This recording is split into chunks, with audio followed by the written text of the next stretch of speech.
শিক্ষার্থীদের হাত ধরে বৈষম্য বিরোধী আন্দোলনের মাধ্যমে আসা সরকার শিক্ষার ক্ষেত্রেই বৈষম্য দূর করতে পারেনি। অনেকগুলো কমিশন হলেও গঠিত হয়নি শিক্ষা কমিশন। মঙ্গলবার ঢাকায় সংবাদ সম্মেলনে এইসব কথা বলেন অর্থনীতিবিদ ডক্টর দেবপ্রিয় ভট্টাচার্য। তিনি জানান, এই বৈষম্য সবচেয়ে বেশি কারিগরি ও বৃত্তিমূলক শিক্ষায়। Walton washing machine, simplifying life with hassle-free washing.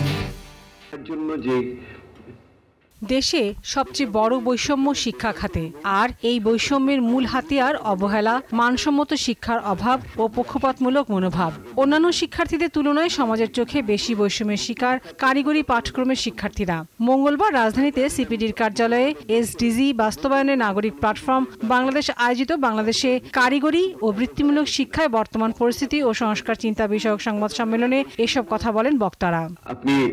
তারা বলেন, আগামীর দক্ষ জনশক্তি তৈরিতে প্রয়োজন কারিগরি শিক্ষায় বেশি মনোযোগ দেওয়া, অথচ এদিকেই সবচেয়ে বেশি অবহেলা।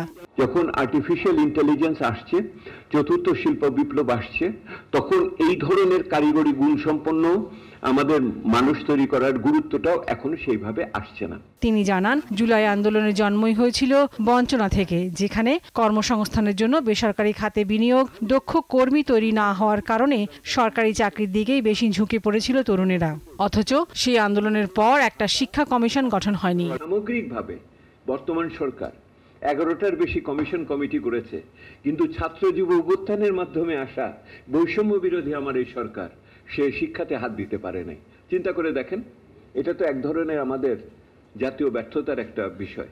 আমাদের এই মুহূর্তের যে আর্থসামাজিক পরিস্থিতি, রাজনৈতিক বাস্তবতার একটা বড় ধরনের ঘাটতির দিক কিন্তু নির্দেশ করে।